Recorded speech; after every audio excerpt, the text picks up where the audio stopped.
12장입니다. 구약 성경 536페이지네요. 열왕기상 12장 25절부터 33절까지 보겠습니다. 열왕기상 12장 25절부터 33절까지 제가 봉독하겠습니다. 여로보암이 에브라임 산지에 세겜을 건축하고 거기서 살며 또 거기서 나가서 버느엘을 건축하고 그의 마음에 스스로 이르기를 나라가 이제 다윗의 집으로 돌아가리로다. 만일 이 백성이 예루살렘에 있는 여호와의 성전에 제사를 드리고자 하여 올라가면 이 백성의 마음이 유다 왕 된 그들의 주 르호보암에게로 돌아가서 나를 죽이고 유다의 왕 르호보암에게로 돌아가리로다 하고 이에 계획하고 두 금송아지를 만들고 무리에게 말하기를 내가 다시는 예루살렘에 올라갈 것이 없도다. 이스라엘아, 이는 너희를 애굽 땅에서 인도하여 올린 너희의 신들이라 하고 하나는 베델에 두고 하나는 단에 둔지라. 이 일이 죄가 되었으니 이는 백성들이 단까지 가서 그 하나에게 경배함이더라. 그가 또 산당을 짓고 레위 자손 아닌 보통 백성으로 제사장을 삼고 여덟째 달 곧 그달 15째 날로 절기를 정하여 유다의 절기와 비슷하게 하고 제단에 올라가되 베델에서 그와 같이 행하여 그가 만든 송아지에게 제사를 드렸으며 그가 지은 산당의 제사장을 베델에서 세웠더라. 그가 자기 마음대로 정한 달 곧 여덟째 달 15째 날로 이스라엘 자손을 위하여 절기로 정하고 베델에 쌓은 제단에 올라가서 분향하였더라. 아멘. 오늘은 제목이 뭐죠? 산당을 무너뜨리라. 지난주에는 뭘 무너뜨리라고요? 지난주에 잊어먹었죠. 아예 지난주는 기억을 안 하시는 것 같아요. 망각의 은사가 있어가지고 옛것은 지나갔도다 새것이 되었도다 이런 말씀 저는 지나간 거 다 잊어버리는데 하나님 말씀은 기억하면 좋습니다. 지난주에 금요일 날은 우상의 제단을 무너뜨리라는 그런 제목이었죠. 우상에 관한 얘기였습니다. 솔로몬의 예를 들면서 우상을 섬김이 무엇이었고 또 우상을 깨뜨린 것이 어떻게 깨뜨리는 것인가를 말씀을 했는데 오늘은 이제 산당에 대해서 말씀합니다. 지난주에도 말씀했지만 구약에 보면 이스라엘이 하나님을 떠난 큰 일 두 가지가 있습니다. 하나는 우상을 섬겼고 하나는 산당을 섬긴 겁니다. 구약시대 때 한 90%의 죄가 이 두 가지였어요. 우상을 섬기고 또 산당에서 하나님을 섬긴 이 두 가지 일이거든요.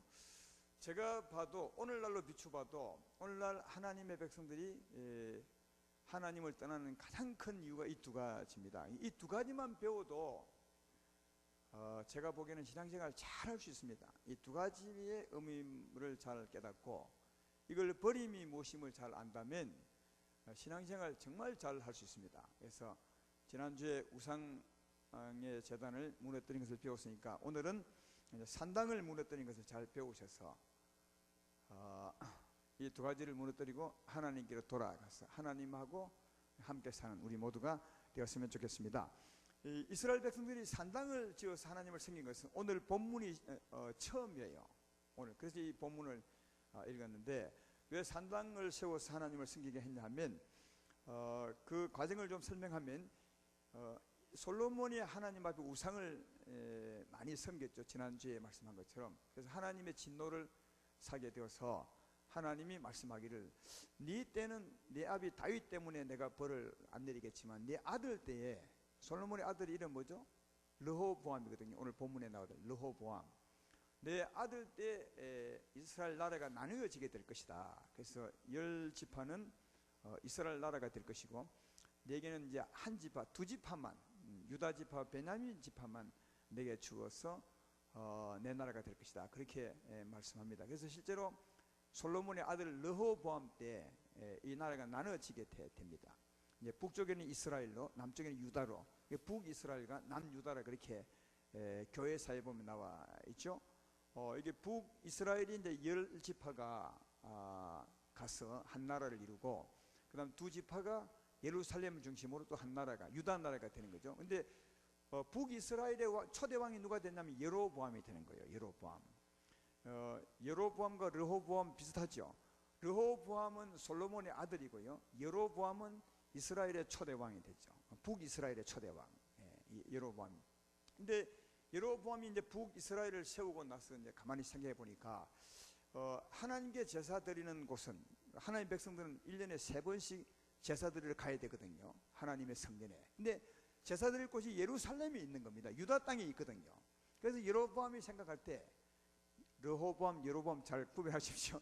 여로보암이 볼 때 자기 백성이 유다의 제사 지내러 가면 거기에 자꾸 마음이 이게 빼앗겨서 결국은 나를 죽이고 유다에 항복하지 않겠는가, 이렇게 이제 여로보암이 미리 겁을 먹었던 거죠. 하나님만 잘 의지하면 될 텐데 미리 자기가 겁을 먹고 어떤 꾀를 부렸냐 하면, 그러면 예루살렘에 가지 못하도록 이스라엘에게 산당을 지어서 거기서 금송아지를 두고 이게 너희 하나님이다 이렇게 해서 여기서 제사 지내게 하면 되겠구나 이렇게 이제 생각하고 산당을 짓습니다. 처음에 이제 2개를 지어서 산당을 짓고, 또 이스라엘은 이제 레위 지파가 없으니까 원래 레위 사람들이 거룩한 백성들로 구별되어서 제사장이 되는 건데 오늘날 우리처럼 말이죠. 그런데 북이스라엘은 레위 지파가 없거든. 예루살렘에 다 있으니까. 그래서 이제 레위 지파를 제사장으로 삼지 못하고 일반 백성으로 제사장을 삼아서, 또 절기도 비슷하게, 그리고 예루살렘의 절기는 7월 15일부터거든요. 7월달 15일인데 여기는 몇 월달요? 8월달 15일. 그러니까 비슷하게 해서 예루살렘에서 하나님을 섬기는 것처럼 이렇게 산당에서 하나님을 섬기도록 했다는 거예요. 여로보암이 자기가 나라 빼앗길까 싶어서 나라를 지키려고 하나님의 법을 어긴 거죠. 그게 죄가 되었다는 거예요. 하나님 앞에 그게 큰 죄가 되었다고 그렇게 말씀합니다. 근데 그게 왜 큰 죄가 되냐 하면 제가 설명을 해볼 테니까 이 설명을 잘 들어야 오늘날 산당이 어떤 것인지 잘 알 수가 있어요. 그 당시에는 아까 말했던 것처럼 하나님께서 예루살렘에서만 제사를 지내라고 했어요. 구약에는요 꼭 한 군데만 하나님이 제사를 드려야 한 것은 그곳에만 하나님께서 이름을 두셨기 때문에, 그 외에는 제사 지내면 하나님이 거기 계시잖아요. 예루살렘 성에만 하나님이 계셨던 겁니다. 그래서 누구든지 북이스라엘 백성이든지 아니면 유다 백성이든지 아니면 이방인일지라도 하나님께 제사 드리려면 예루살렘에 갔어야 되는 겁니다. 신명기 12장 5절로 8절에 그런 말씀이 있죠. 길지만 제가 읽어보겠습니다. 오직 너희 하나님 여호와께서 자기 이름을 두시려고 너희 모든 지파 중에서 택하신 곳인 그 계실 곳으로 찾아가서 너희의 번제와 너희의 제물과 너희의 11조와 너희 손의 거제와 너희의 서원제와 낙헌 예물과 너희 소와 양의 처음 난 것들을 너희는 거리로 가져다가 드리고 거기 곧 너희 하나님 여호와 앞에서 먹고 너희 하나님 여호와께서 너희 손으로 수고한 일에 복 주심으로 말미암아 너희와 너희의 가족이 즐거워할지니라. 우리가 오늘 여기에서는 각기 소견대로 하였거니와 너희가 거기에서는 그렇게 하지 말지니라. 가나안 땅에 들어가서는 절대로 네 소견대로 하지 말고 예루살렘 가서 하나님을 만나라. 또 신명기 12장 13절로 14절에도 너희는 산 가서 내게 보이는 아무 곳에서나 번제를 드리지 말고 오직 너희의 한 지파 중에서 여호와께서 택하신 그곳에서 번제를 드리고 또 내가 내게 명령하는 모든 것을 거기서 행할지니라. 그렇게 말합니다. 그러니까 하나님이 구약시대 때는 예루살렘에만 하나님이 이름을 두시고 거기만 계셨다고요. 그래서 누구든지 거기 가서 제사를 지내면, 죄 지은 사람이 제물 가지고 제사 지내면 거기 가서 용서를 받는 거예요. 그 제물을 그 제단에서만. 용서받으면 누구를 만나겠습니까? 하나님을 만나죠. 그러니까 은혜의 하나님의 얼굴을 볼 수 있는 거죠. 오늘날 우리들이 회개하고 십자가 믿고 가면 성령을 만나듯이 말이죠. 은혜의 하나님을 만날 수 있는 거죠. 그때는 예루살렘에서만 제사 지내고 그리고 죄 용서받고 은혜의 하나님을 만날 수 있었고 은혜롭게 살 수 있었던 것이다. 그때 하나님이 그곳에서 복을 주셨습니다. 예루살렘 성에서만. 그러면 다른 데는 하나님이 없다는 말이에요. 그러니까 산당에는 하나님이 없는 거예요. 거기서 하나님을 열심히 섬겨도 하나님이 없어요. 하나님이 없다는 말은 제사를 지내도 용서받지 못하고 용서받지 못하기 때문에 하나님을 만날 수도 없고, 그냥 백날 제사 드려도 하나님을 만날 수 없어요. 은혜의 하나님 만날 수 없어요. 예루살렘에서만 하나님의 은혜를 배울 수 있는 거예요. 내 말 이해되면 아멘 합시다. 예. 그러니까 예루살렘에서 하나님을 섬긴다는 말은 하나님은 만날 수 있으니까 하나님의 은혜로 살 수 있다는 말이고, 산당에서 하나님을 섬긴다는 말은 하나님을 만날 수 없어요. 그러면 하나님 만날 수 없으면서 하나님을 섬기니까 누구 힘으로 섬기겠어요? 순전히 자기 힘이죠. 아시겠어요? 이 차이를? 예. 예루살렘에 가면 죄 용서받고 하나님의 은혜가 임하고 그 은혜로 하나님을 섬길 수 있는데, 산당에는 아무리 해도 하나님이 없으니까 하나님의 은혜를 만날 수 없어요. 근데도 하나님을 섬기잖아요. 그러니까 거기는 하나님의 은혜로 하나님을 섬기는 것이 아니라 순전히 자기 힘으로 섬기는 거죠. 예. 여러분, 이것을 오늘날 우리에게 비추어 보면 예루살렘에서 하나님을 섬긴다는 말은 뭐요? 하나님의 은혜로, 성령의 은혜로 봉사하고 성령의 은혜로 사랑하고 성령의 은혜로 하나님을 섬기는 것입니다. 제 말 이되면 아멘 합시다. 근데 산당에서 하나님 섬긴다는 말은 뭡니까? 하나님 은혜로 섬기는 것이 아니라 하나님 은혜가 없는 거예요. 뭐래요? 육체로, 자기 힘으로, 내 육체의 힘으로 봉사하고 내 육신의 힘으로 사랑하고. 아시겠죠? 이게 예루살렘에서 섬기는 것과 산당에서 하나님 섬기는 것의 차이라고요. 은혜로 섬기느냐 아니면 자기 힘으로 섬기느냐, 이거 차이가 있는 겁니다. 그러니까 오늘날도 마찬가지죠.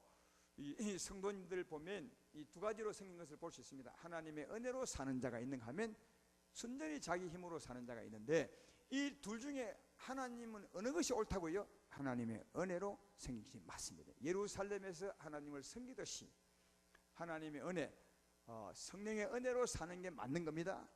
육체로 사는 게 틀린 거란 말이에요. 이게 산당에서 하나님을 섬기는 것이니까 틀린 겁니다. 우리 성경에서도 우리에게 그렇게 말하잖아요. 빌립보서 3장 3절에 보면 하나님을 어떻게 섬기는지를 잘 말하죠. 하나님의 성령으로 봉사하고 그리스도 예수로 자랑하고 육체를 신뢰하지 아니하는 우리가 곧 할례파라, 그렇게 말하죠. 두 개를 분명히 말해요. 하나님의 은혜, 성령으로 봉사하고 성령으로 사랑하는 게 맞는 것이고, 육체를 따라 사는 게 틀린 거란 말이에요. 육체를 신뢰하는 건 틀린 거다. 성령으로 봉사하고 성령으로 사랑하고, 그게 하나님을 섬기는 거 아닙니까? 이거 하나님을 섬긴다는 말은 하나님을 따라 사는 거죠. 하나님을 따라 사랑하고 하나님을 따라 봉사하고 성령을 따라 사랑하고 성령으로 봉사, 이게 하나님을 섬기는 것입니다. 근데 이 성령으로 하지 않고 육체를 신뢰하는 거죠. 내 힘으로 봉사하고 내 힘으로 사랑하는 게 틀린 거라는 거예요. 그 뒤에 조금 더 읽어보면 빌립보서 3장 4절 6절에 사울에 대한 예를 쓴 것입니다. 사울이 이제 자기가 전에 육체로 살 때 어떻게 살았는지를 설명하는 거거든요. 제가 읽어볼게요. 그러나 나도 육체를 신뢰할 만하며 만일 누구든지 다른 이가 육체를 신뢰할 것이 있는 줄로 생각하면 나는 더욱 그러하니라. 나는 8일 만에 할례를 받고 이스라엘 족속이요 베냐민 지파요 히브리인 중에 히브리인이요 율법으로는 바리새인이요. 그러니까 이 사도 바울, 그러니까 사울일 때, 바울 대기는 사울일 때, 예수 믿기 전에 말이죠. 이 사울의 신분이 대단했다는 거예요.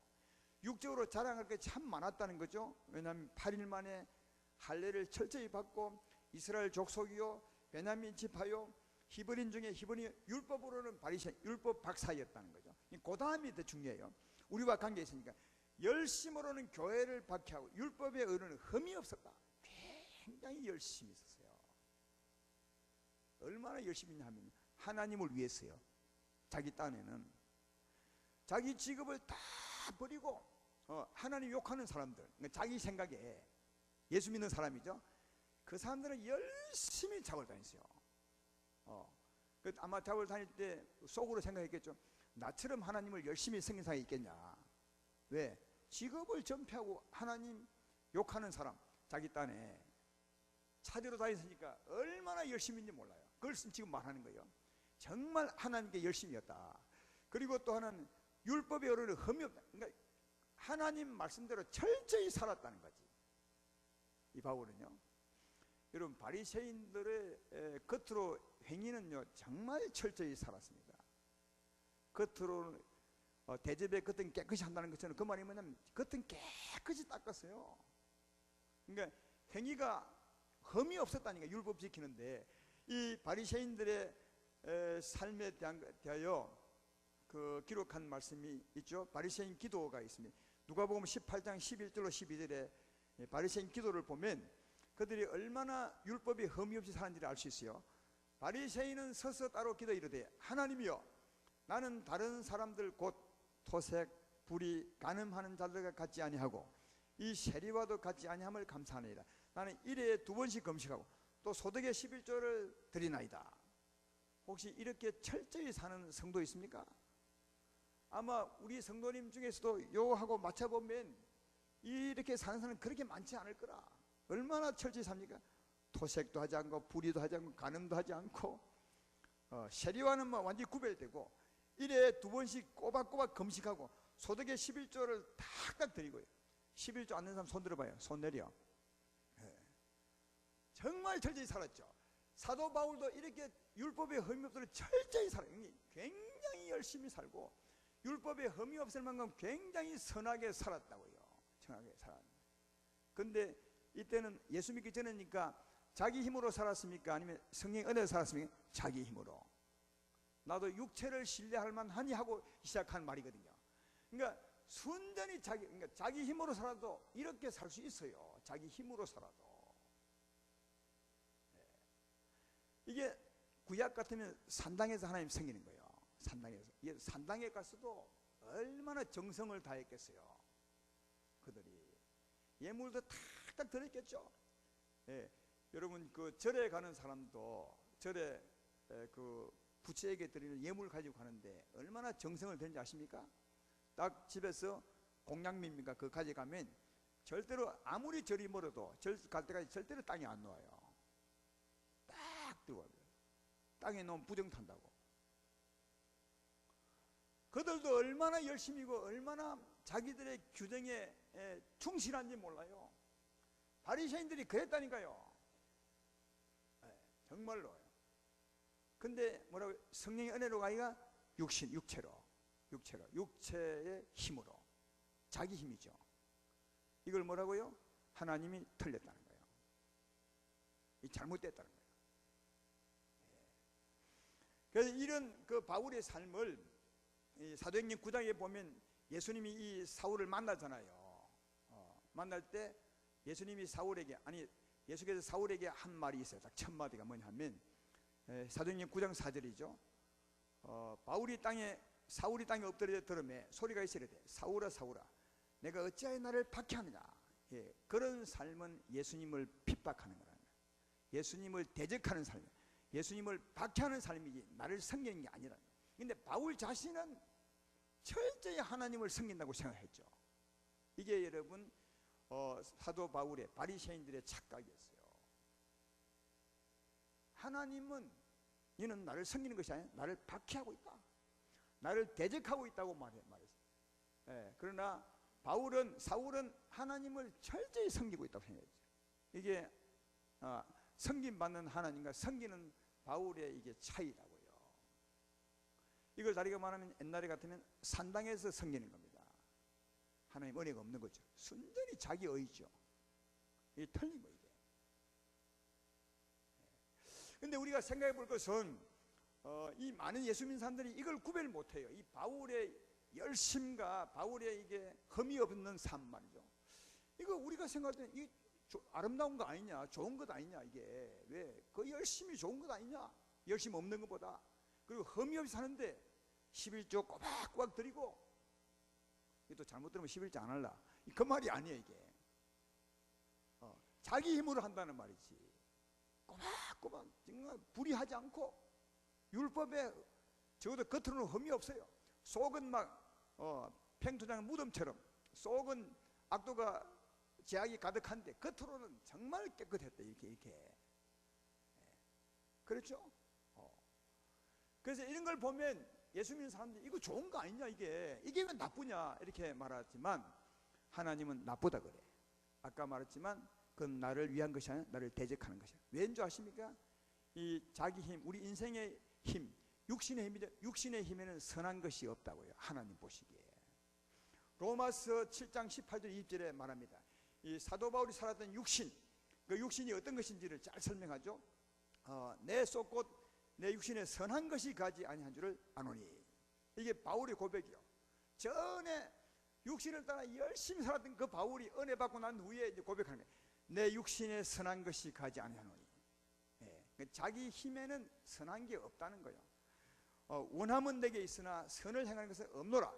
내가 원하는 바 선은 행하지 아니하고 도리어 원치 아니하는 바 악은 행하는 도다. 만일 내가 원하지 않은 것을 하면 이를 행하는 자는 내가 아니요 내 속에 가는 죄니라. 그러니까 육신 속에 가는 죄가 하는 거다. 그러니까 육신에는 선한 게 없기 때문에 자기 딴에는 아무리 선해도 하나님 볼 때는 그것이 죄라는 거예요. 악이라는 거예요. 이걸 우리가 잘 아셔야 예수님 바로 믿는 사람이 되는 거예요. 그래서 내가 자주 말하지만 예수 믿지 않은 사람, 다시 말해 육신으로 사는 사람, 성령이 없는 사람은 가시나무 같아. 가시나무.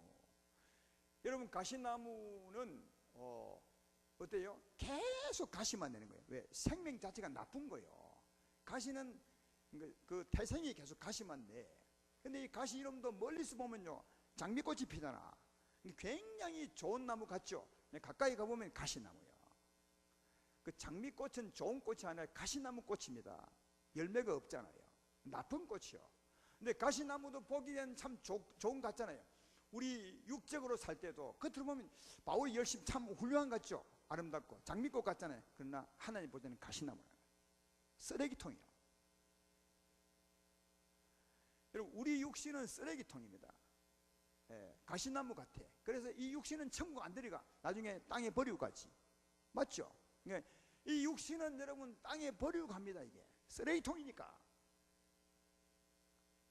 그러니까 육신으로 사는 것은, 그러니까 내 열심히 사는 것은 하나님에게는 아무 의미가 없는 겁니다. 이 사도 바울이 그거 얘기하고 있는 겁니다. 지금. 그리고 로마서 8장 6절 8절은 더 정확히 말하죠. 로마서 8장 6절로 8절 나오죠? 지금 맞죠? 육신의 생각은 사망이요 영의 생각은 생명과 평안이니라. 육신의 생각은 하나님과 원수가 되나니 하나님 법에 굴복하지 아니할 뿐 아니라 할 수도 없습니다. 육신에 있는 자들은 하나님을 기쁘시게 할 수 없느니라. 그러니까 자기 힘으로 육체의 힘으로는 절대로 하나님을 기쁘시게 할 수 없어. 오히려 하나님과 원수가 돼. 그렇죠? 육신의 생각은 사망이요 하나님과 원수가 되니 하나님 법에 굴복할 수도 없어. 그러니까 자기 딴에는 열심이지만 그건 하나님을 더 열심히 하는 것이 아니에요. 자기 열심이지. 자기 의지.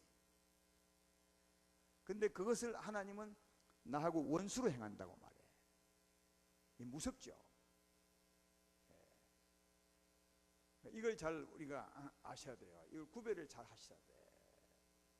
그래서 육신의 행위는 두 가지가 있어요. 하나는 나쁜 겁니다.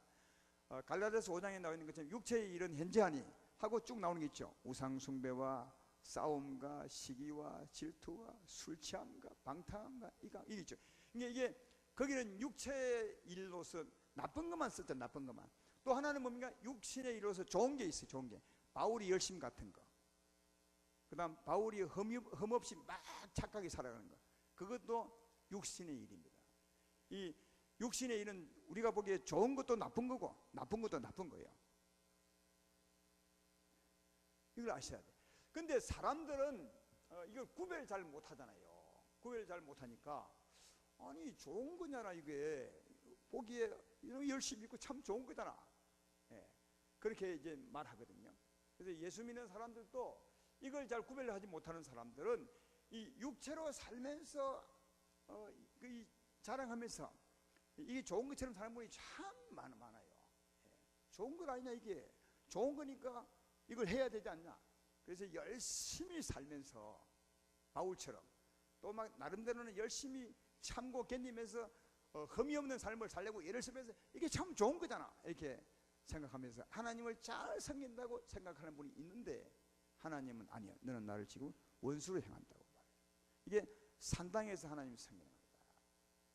아까도 얘기했지만 산당에서 또 얼마나 열심히 섬겨야 돼. 지극정성을 다했지.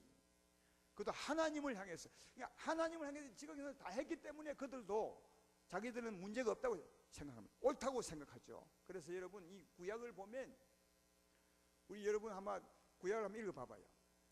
대부분의 왕이 이때 오늘 본문 이후로 계속해서 산당은 우상은 다 피하는데 산당은 있더라.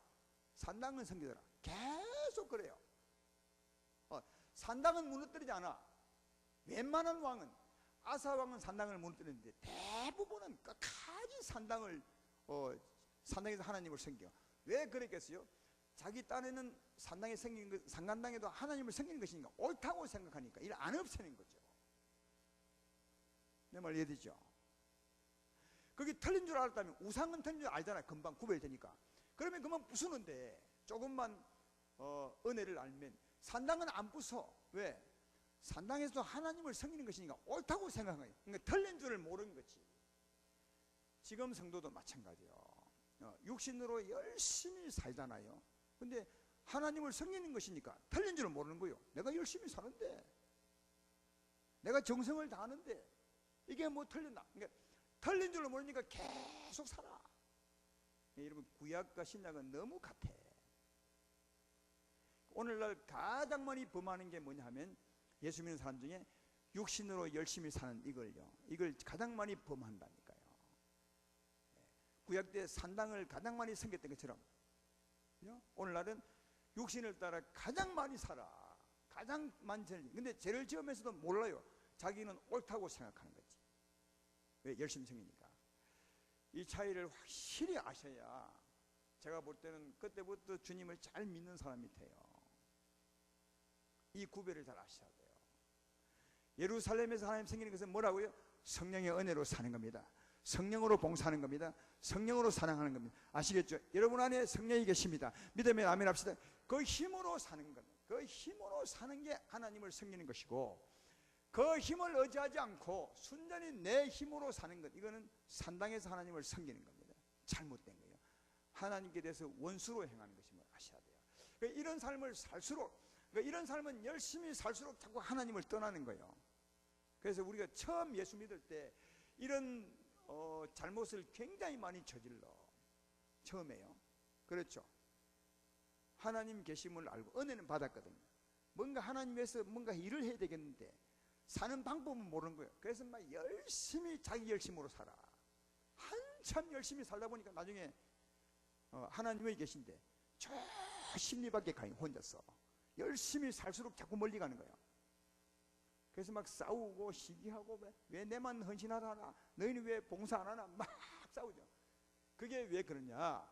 열심히 하면서도 자꾸 하나님을 멀리 가는 거예요. 육체를 따라 사는 거죠.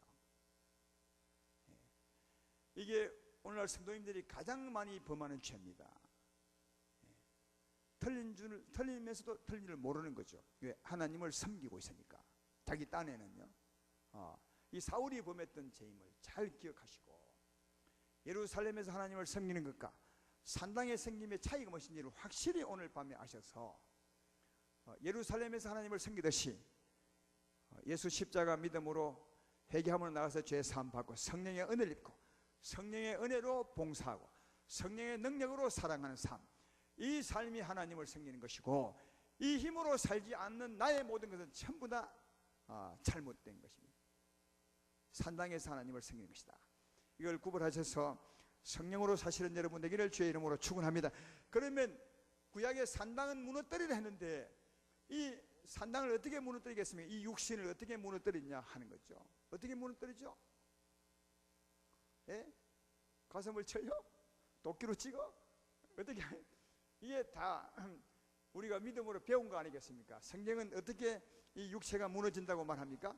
로마 6장 6절로 7절에 우리가 알거니와 우리의 사람이 예수와 함께 십자가에 못 박힌 것은 죄의 몸이 죽어 다시는 우리가 죄에게 종노릇 하지 아니하려 함이니 이는 죽은 자가 죄에서 벗어나 의롭다심을 얻었음이니라. 어떻게 우리 죄의 몸이 죽어요? 예수님의 십자가를 믿음으로 죽는 거예요. 예수님의 십자가로 이 죄의 몸을 못 박는 거죠.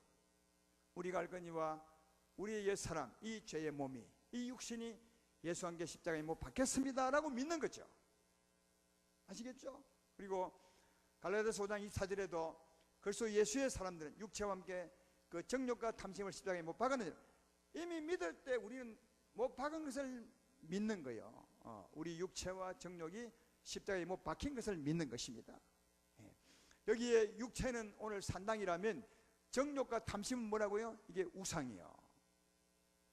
구약시대 때 우상을 무너뜨리고 산당을 무너뜨린 것처럼 육체와 정욕을 무너뜨린 것, 이게 오늘날 탐심, 우상을 무너뜨린 것이고 육체 산당을 무너뜨린 거예요. 동시에 다 무너뜨린 거죠. 육체와 정과 욕심이 십자가에 못 박혔음을 믿는 것입니다. 근데 정말 중요한 건 이거 믿을 때, 다시 말해 산당을 무너뜨릴 때, 우상을 무너뜨릴 때, 그게 내가 하나님께 가까이 가는 것이거든요. 그때 누가 역사하겠습니까? 하나님이 역사해요. 십자가 짊어질 때 하나님이 역사해요. 성령으로 역사하죠. 이게 여러분 가장 큰 은혜입니다. 아무리 십자가 믿어도 하나님 역사하지 않으면 우리 마음뿐이죠. 아무리 노래 부르고 아무리 믿어봐, 성령 역사하지 않으면 내 노래뿐이고 마음뿐이고 헛방이죠. 그런데 하나님은 그렇잖아요. 이 십자가 믿음으로 나갈 때 이 육체와 정욕이 예수와 함께 못 박혔습니다. 내 죄의 몸이 예수와 함께 못 박혔습니다. 이걸 정말 마음으로 믿고 나갈 때 주님은 우리를 죄에서 용서하시고 성령으로 오시는 거예요. 성령으로 역사하는 거예요.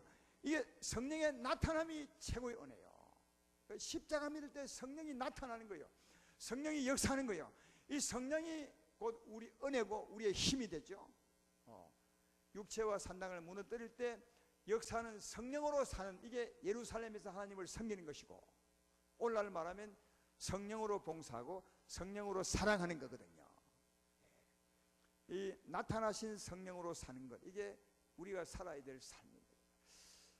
오늘 제가 말한 이 진리와 이 은혜를 여러분이 경험하고 살면 정말 바르게 살 수 있습니다. 우리 교회는 계속 얼마나 이거 강조하는지 모르겠어요. 그쯤에 아까 말했던 것처럼 신앙의 90% 같아. 다 이것을 몰라서 엉터리로 살아요. 이 믿음을 바르게 가지면 성령이 나타납니다. 내 마음을 주관합니다. 내 생각을 주관합니다.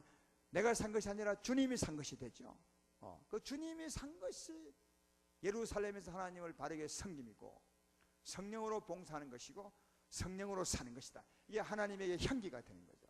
그러나 성령으로 하지 않고 내 육신으로 살면 나는 옳은 것 같지만 하나님에게는 그게 대적하는 게 됩니다. 향기가 아니라 악취가 되는 거죠. 악취가.